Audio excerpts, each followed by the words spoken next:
Itu bukan? Ben. Mulai ya. Ya, Bismillahirrahmanirrahim. Assalamualaikum warahmatullahi wabarakatuh.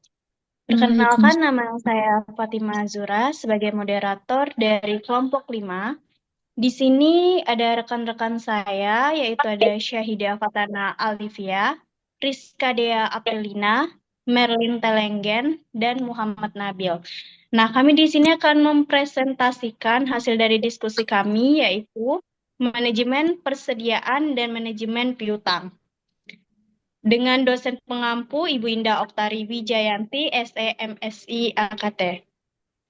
Baiklah, selanjutnya next slide, Nabil.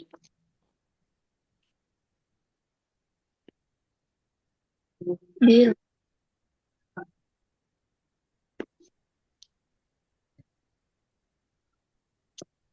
Nah, persediaan. Persediaan ataupun inventory ini dapat diklasifikasikan menjadi yang pertama itu ada perlengkapan, yang kedua bahan baku, barang dalam proses, dan yang terakhir barang jadi. Nah, keempatnya ini merupakan suatu bagian yang sangat penting bagi hampir semua kegiatan dalam bisnis. Selanjutnya,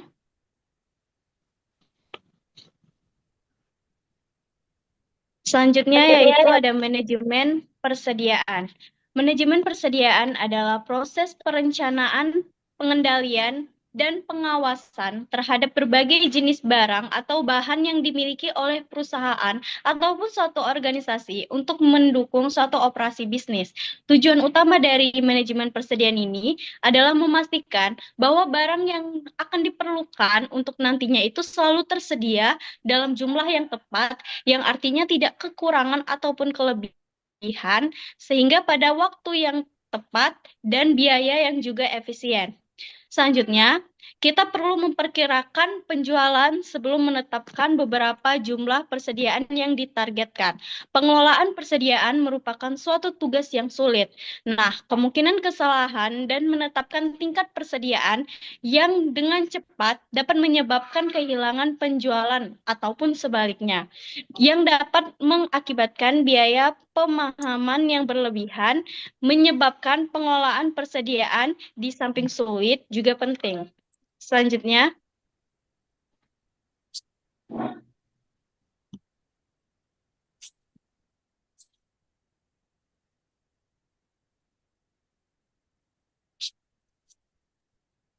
baiklah, selanjutnya itu ada tujuan dari manajemen persediaan.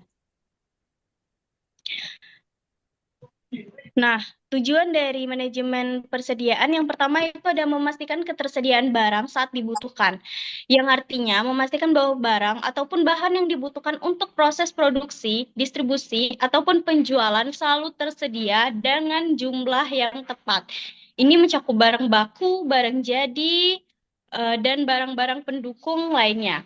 Selanjutnya ada mengurangi risiko kehabisan stok, yang artinya mengurangi risiko yang dapat menyebabkan hilangnya penjualan, yang dapat juga menyebabkan terganggunya proses produksi, dan bahkan dapat merusak reputasi perusahaan. Contohnya seperti toko retail yang kehabisan produk populer berisiko kehilangan pelanggan karena konsumen dapat beralih ke toko pesaing. Selanjutnya ada mengurangi biaya penyimpanan dan pengelolaan persediaan. Biaya penyimpanan termasuk biaya sewa gudang, tenaga kerja, asuransi, serta potensi kerusakan ataupun kadaluarsa barang.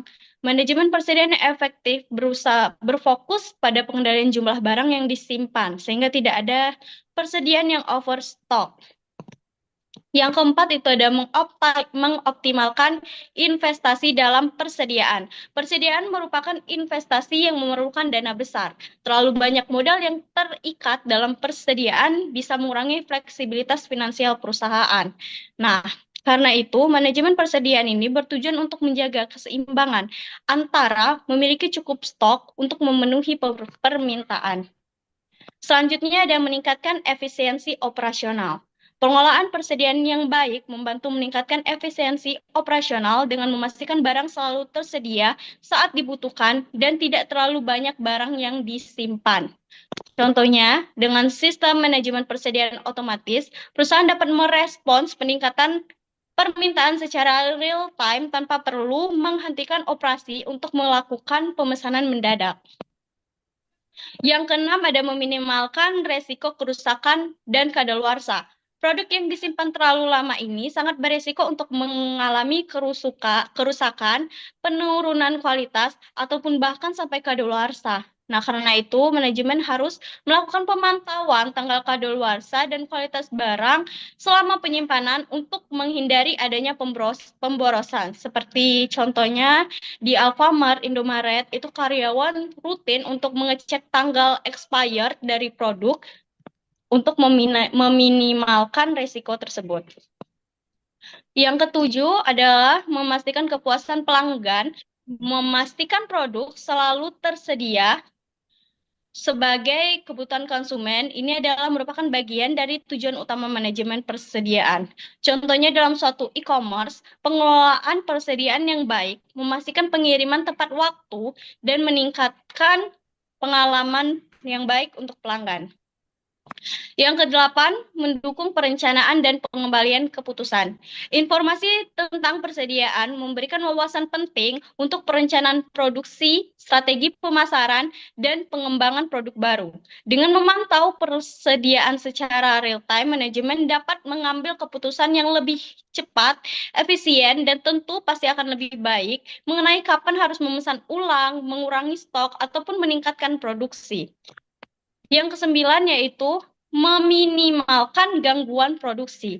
Dalam industri manufaktur, gangguan dalam produksi karena adanya kurang bahan baku atau suku cadang yang dapat sangat merugikan. Karena itu, manajemen persediaan yang baik memastikan bahwa semua bahan ataupun komponen-komponen yang diperlukan selalu tersedia untuk mencegah downtime yang mahal. Dan yang terakhir yaitu mengantisipasi perubahan permintaan. Permintaan pasar dapat berubah secara tiba-tiba. Hal itu memiliki banyak faktor, seperti tren, musim, ataupun perubahan ekonomi.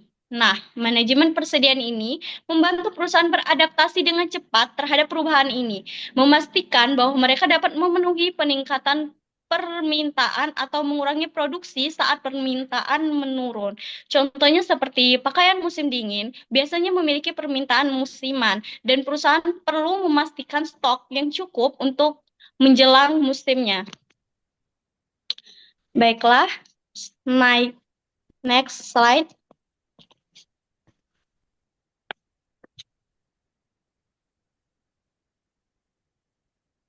Baiklah, yang selanjutnya ada biaya persediaan.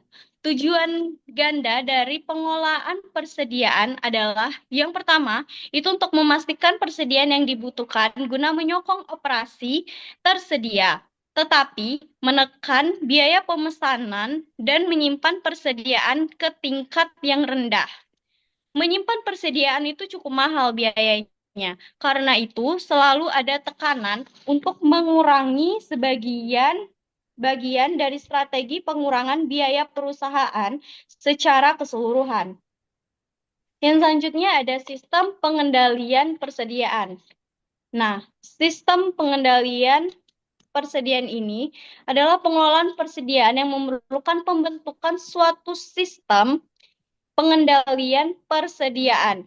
Sistem pengendalian persediaan ini berkisar dari yang sangat-sangat sederhana sampai yang sangat rumit, tergantung pada ukuran perusahaan dan sifat dasar persediaannya.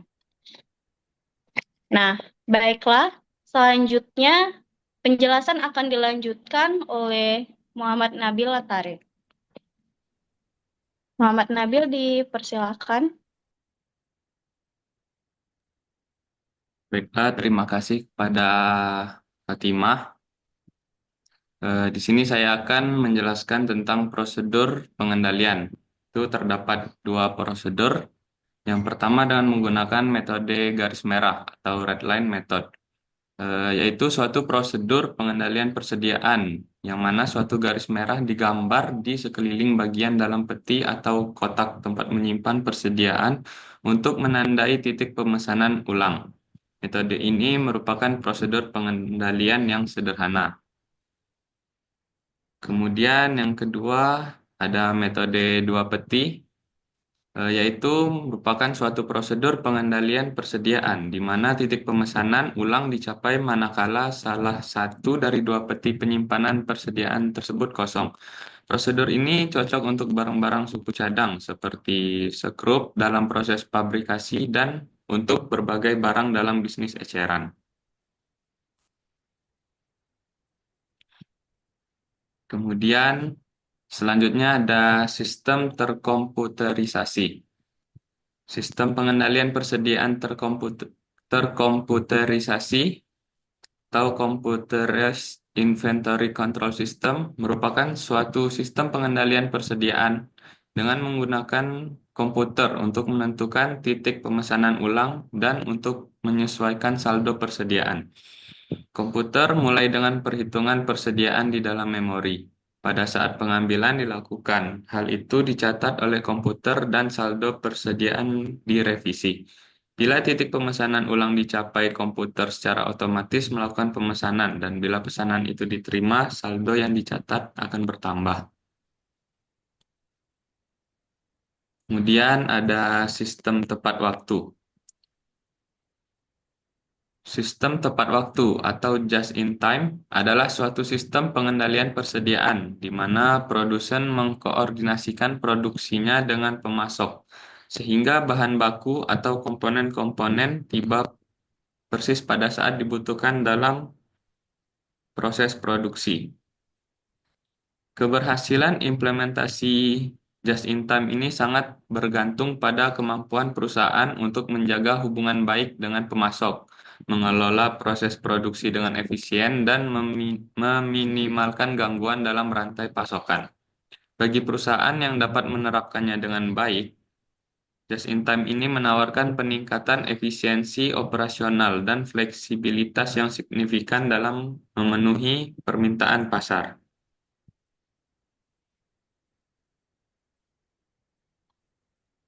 Kemudian ada outsourcing, yaitu penggunaan sumber luar merupakan praktek untuk membeli komponen-komponen daripada membuatnya sendiri. Penggunaan sumber luar ini seringkali dipadukan dengan sistem just in time untuk mengurangi tingkat persediaan. Dalam konteks just in time, outsourcing seringkali digunakan untuk mendukung prinsip just in time, terutama dalam hal pengadaan bahan baku atau komponen yang tidak diproduksi sendiri oleh perusahaan. Ketika outsourcing dipadukan dengan just in time, perusahaan dapat mencapai keuntungan yang lebih besar seperti fleksibilitas yang lebih tinggi, pengurangan biaya operasional, dan peningkatan responsivitas terhadap permintaan pasar. Kemudian ada hubungan antara penjadwalan produksi dan tingkat persediaan. Dapat dilihat seperti di bawah ini, sebuah perusahaan seperti produsen kartu ucapan mempunyai penjualan yang bersifat sangat musiman. Titik perusahaan itu dapat berproduksi secara merata sepanjang tahun, atau dapat membiarkan produksinya naik atau turun mengikuti penjualan. Jika perusahaan menetapkan suatu jadwal tingkat produksi yang merata, persediaannya akan naik secara tajam ketika penjualan rendah dan kemungkinan akan menurun selama periode puncak penjualan. Tetapi persediaan rata-rata yang dimiliki akan jauh lebih tinggi daripada jika produksi disesuaikan dengan naik turunnya penjualan. Baiklah, selanjutnya akan dijelaskan oleh rekan saya, Rizka. Pada Rizka, dipersilakan.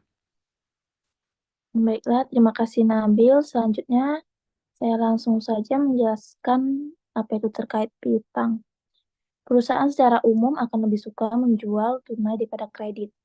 Namun, tekanan persaingan telah memaksa kebanyakan perusahaan untuk memberikan kredit. Jadi, barang dikirim persediaan dikurangi dan piutang usaha muncul. Piutang usaha atau account receivable adalah saldo yang diperoleh dari pelanggan. Next.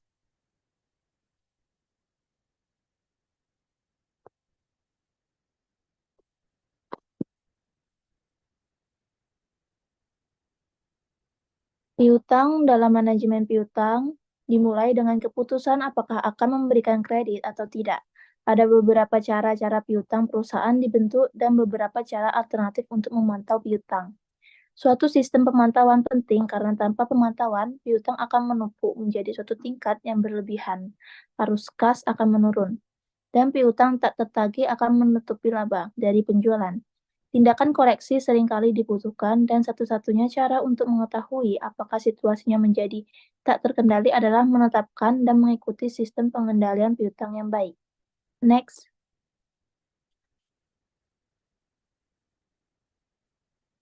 Di sini saya akan menjelaskan beberapa tujuan manajemen piutang. Yang pertama,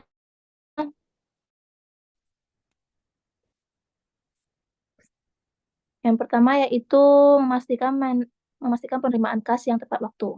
Di sini saya akan memberikan contoh dengan kebijakan piutang yang ketat, perusahaan dapat memastikan pelanggan membayar tagihan mereka dalam periode yang telah disepakati, misalnya ada 30 hari dan 60 hari, sehingga perusahaan memiliki dana yang cukup untuk menutupi pengeluaran harian. Yang kedua yaitu mengurangi risiko piutang tak tertagih. Contohnya yaitu perusahaan dapat melakukan analisis kredit pada calon pelanggan untuk menentukan apakah mereka layak diberikan kredit, serta menetapkan batas kredit yang sesuai untuk menghindari risiko gagal dibayar. Tujuan yang ketiga yaitu menjaga kesehatan arus kas. Contohnya, dengan manajemen piutang yang baik, perusahaan dapat memperkirakan kapan dana dari piutang akan diterima, memungkinkan perencanaan keuangan yang lebih baik untuk kebutuhan masa depan. Tujuan yang keempat yaitu memaksimalkan penjualan kredit. Contohnya, perusahaan bisa memberikan fasilitas kredit yang lebih fleksibel bagi pelanggan yang memiliki reputasi baik dalam pembayaran yang dapat membantu meningkatkan penjualan. Yang kelima yaitu menjaga hubungan baik dengan pelanggan. Dengan memberikan opsi pembayaran yang fleksibel bagi pelanggan yang kesulitan, sementara dalam likuiditas, perusahaan dapat menjaga hubungan baik sambil tetap menagih piutang secara bertahap. Yang keenam adalah menurunkan biaya operasional terkait piutang. Contohnya yaitu menggunakan perangkat lunak akuntansi yang mengotomatisasi pengingat pembayaran dapat mengurangi biaya yang dikeluarkan untuk melakukan penagihan manual kepada pelanggan. Yang ketujuh yaitu ada mengoptimalkan tingkat pengembalian modal kerja. Contohnya dengan menetapkan jangka waktu pembayaran yang lebih singkat atau memberikan insentif pembayaran lebih awal. Perusahaan dapat mempercepat perputaran piutang dan mengoptimalkan penggunaan modal kerja. Yang kedelapan yaitu ada menghindari overdue atau piutang jatuh tempo yang berlanjut-lanjut. Contohnya yaitu melakukan follow-up rutin terhadap piutang yang mendekati jatuh tempo, serta bekerjasama dengan lembaga penagihan piutang jika pembayaran tertunda. Yang kesembilan yaitu meningkatkan efisiensi proses penagihan. Contohnya, perusahaan dapat menggunakan sistem notifikasi otomatis yang mengingatkan pelanggan ketika tanggal jatuh tempo pembayaran mendekat, mengurangi kebutuhan untuk penagihan manual. Yang terakhir yaitu ada mempertahankan tingkat likuiditas yang sehat. Contohnya, dengan menerima pembayaran piutang tepat waktu, perusahaan dapat memastikan bahwa ada cukup dana untuk melakukan investasi dalam proyek-proyek baru atau membeli persediaan untuk produksi. Next.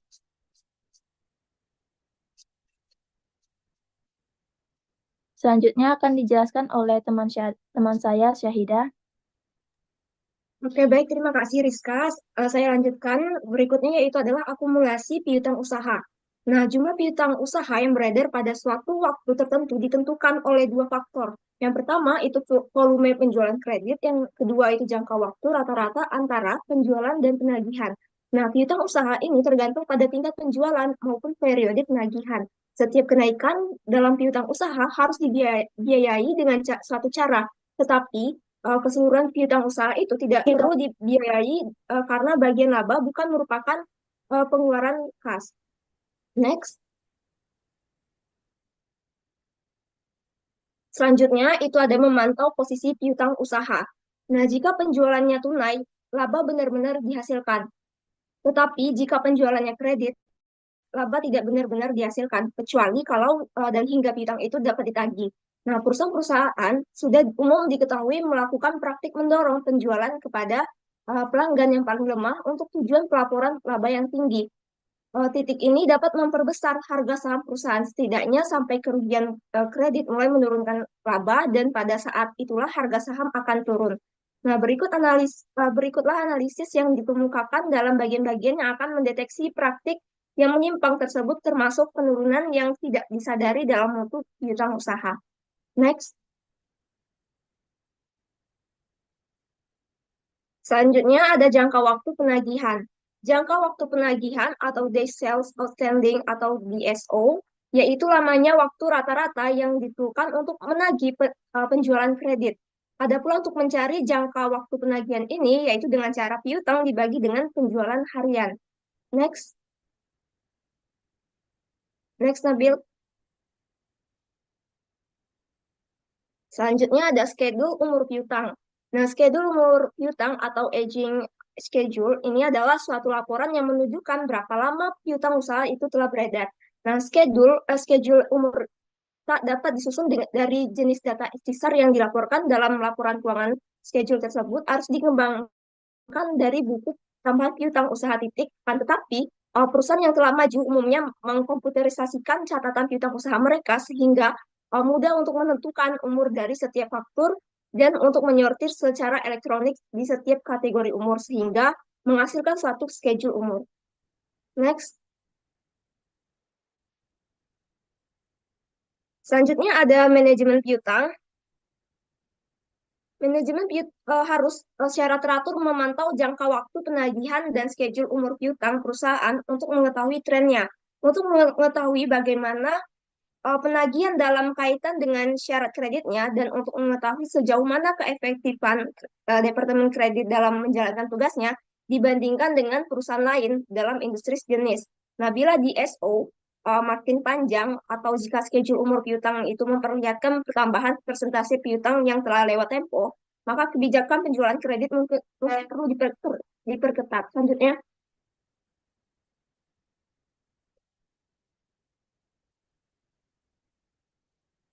Selanjutnya yaitu kebijakan dari penjualan kredit. Nah, kebijakan penjualan kredit yaitu serangkaian keputusan yang mencakup periode kredit, standar kredit, prosedur penagihan, dan diskon yang ditawarkan oleh perusahaan. Kebijakan penjualan kredit ini terdiri dari 4 variabel. Yang pertama itu periode kredit, yang kedua standar kredit, dan yang ketiga itu kebijakan penagihan, terakhir itu diskon atau potongan. Nah, selanjutnya kita menetapkan periode dan standar kredit. Nah, syarat kredit perusahaan yang biasa ini yang mencakup periode kredit dan potongan dapat menetapkan penjualan atas dasar 2/10 30 untuk pelanggan, semua pelanggan yang dapat diterima. Standar kredit ditetapkan untuk menentukan pelanggan mana yang memenuhi syarat untuk syarat kredit biasa dan jumlah kredit yang tersedia bagi setiap pelanggan. Sekian dari saya, berikutnya akan dijelaskan oleh Merlin. Baik, selanjutnya saya akan menjelaskan yaitu standar kredit. Standar kredit mengacu pada kekuatan keuangan dan kelayakan seorang pelanggan untuk mendapatkan kredit, misalnya syarat umum penjualan kredit perusahaan adalah pembayaran dalam 30 hari dan syarat ini bisa diperpanjang terhadap semua pelanggan yang tergolong baik, yaitu faktor-faktor utama yang dipertimbangkan dalam pemberian kredit tersebut dikaitkan dengan kemungkinan pelanggan tertentu akan membayar lambat atau bahkan mungkin tidak membayar sama sekali. Penetapan standar kredit memerlukan pengukuran atas kualitas kredit yang didefinisikan sebagai kemungkinan terjadinya penunggakan oleh pelanggan.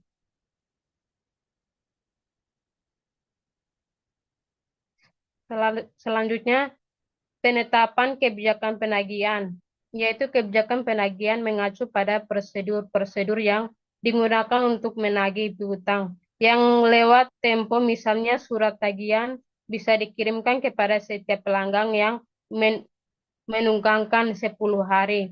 Surat teguran yang diikuti pembicaraan lewat telepon bisa diberikan jika pembayaran belum diterima dalam 30 hari. Dan piutang tersebut bisa dialihkan kepada perusahaan penagih setelah 90 hari. Proses penagihan itu bisa mahal dalam pengertian biaya yang harus dikeluarkan maupun dalam pengertian kehilangan hubungan baik.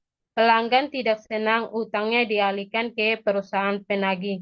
Tetapi setidaknya sikap tegas diperlukan guna mencegah penggunaan waktu pembayaran serta kerugian yang akan diderita.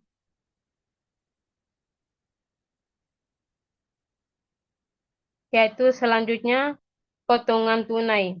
Potongan tunai bertujuan untuk mendorong pembeli pembayaran lebih cepat yang dianalisis dengan menyimpangkan biaya yang manfaat dari berbagai potongan. Tunai sebagai contoh, sebuah perusahaan mungkin akan mengubah syarat kreditnya dari net 30 yang berarti pelanggan harus membayar dalam jangka 30 hari menjadi 2/10. Net 30 yang berarti potongan 2% diberikan apabila pembayaran dilakukan dalam waktu 10 hari. Yaitu perusahaan ini akan memberikan dua keuntungan. Yang pertama, menarik pelanggan baru yang menganggap potongannya tersebut sebagai suatu penurunan harga.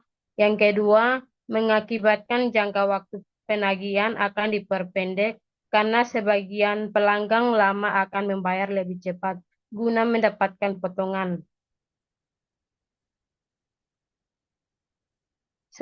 Selanjutnya, faktor-faktor lain yang mempengaruhi kebijakan kredit. Yang pertama, potensi laba. Potensi laba adalah salah satu faktor utama yang dipertimbangkan dalam menetapkan kebijakan kredit.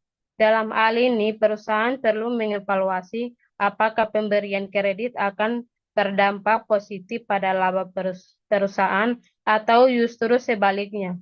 Kebijakan kredit yang terlalu ketat mungkin akan membatasi penjualan, sementara kebijakan yang terlalu longgar dapat meningkatkan resiko piutang tak tertagih. Yang kedua, pertimbangan hukum. Kebijakan kredit juga harus memperhitungkan berbagai pertimbangan hukum yang berlaku untuk menghindari masalah hukum di kemudian hari. Pertimbangan hukum mencakup aspek hukum yang mengatur pemberian kredit, penagihan piutang, dan perlindungan hak perusahaan serta pelanggan. Dan selanjutnya saya akan kembalikan ke moderator yaitu Fatima. Baiklah, terima kasih Merlin.